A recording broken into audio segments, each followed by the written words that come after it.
Hello guys! Nag-iisip ako ng ulam ng lunch kaya bumili ako ng 100 pesos. Siyempre budget. 100 pesos na atay. Ayan, nakagawa na rin ako ng ingredients.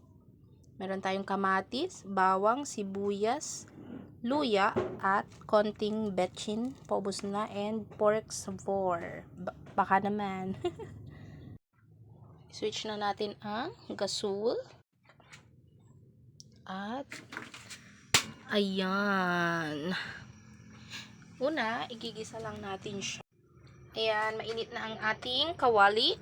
Lagyan natin siya ng mantika. Gusto ko ano siya. Yan. Pag mainit na ang mantika, ilagay na natin ang ingredients. Uunahin natin ang bawang at sibuyas. Ilagay natin yung bawang. Igigisa lang natin siya. And sibuyas. Isabay na rin natin itong sibuyas. Okay. And lahatin na natin. Oh, hindi pa makuha. Ano ba yan?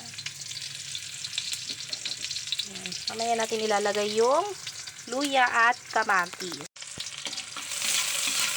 Haluin natin nang magisa ng maayos. Oh, nagba-brown na ang bawang natin. So, ilagay na natin lahat. Ilagay natin tong luya at kamatis.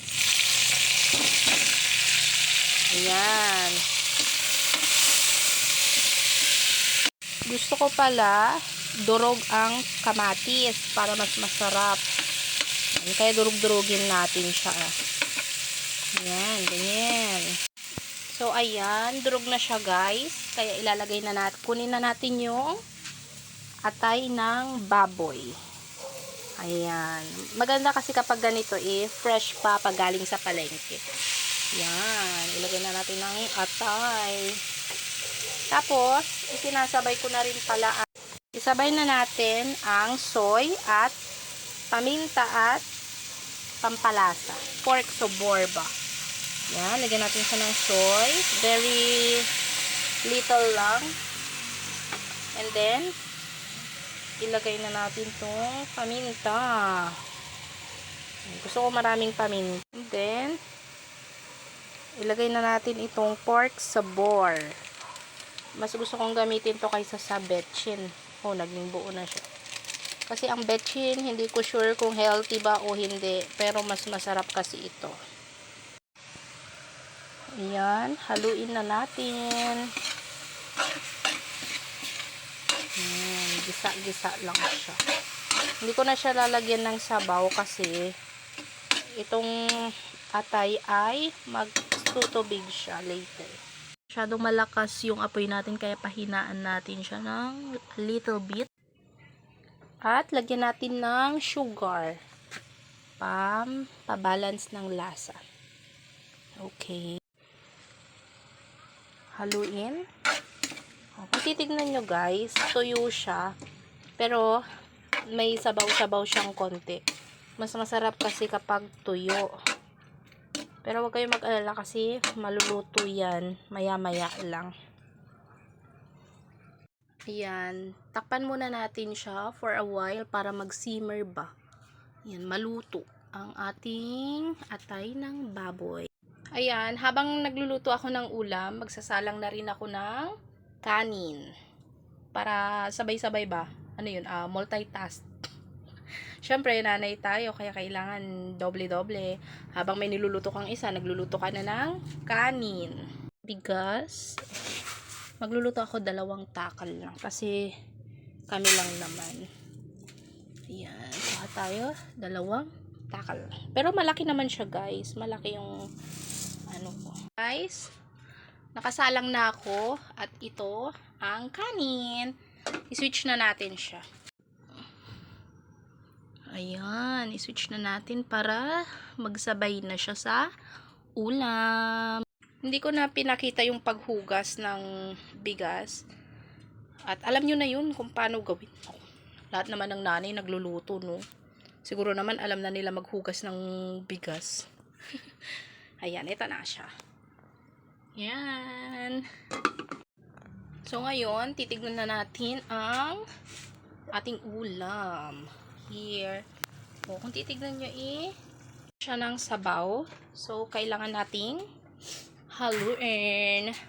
Okay, wait lang. At kunin ko itong baka mapaso tayo ng de oras. Yan. Oops. Ilapit natin. O, yan.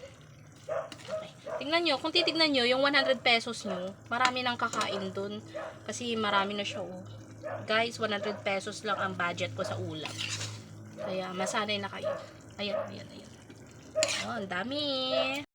Patuyuin lang natin konti, tapos patay na natin at okay na yun. Kasi kapag ako talaga nagluluto, lalo na kapag adobo, ganun, ayoko na may sabaw. Siyempre, sanay-sanayan, di ba? Yung iba, gusto ng maraming sabaw. Yung iba, hindi. Kaya ako, ayoko ng ganun. Kaya, ayan. Ayan, titikman na natin. Tikman natin siya. Kung masarap ba o hindi. Mm.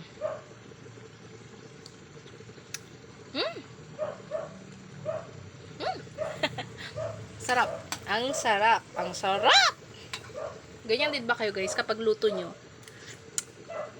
Ay nako, nakakalimot ng pangalan. Kapag luto nyo talagang syempre pupurihin nyo. Effort nyo yun. Pero ako isa pa. Nako, napakasarap. Pwedeng pwede na. Okay guys, naluto ko na at inayos ko na rin. Ayan ang plating natin. Ang sarap.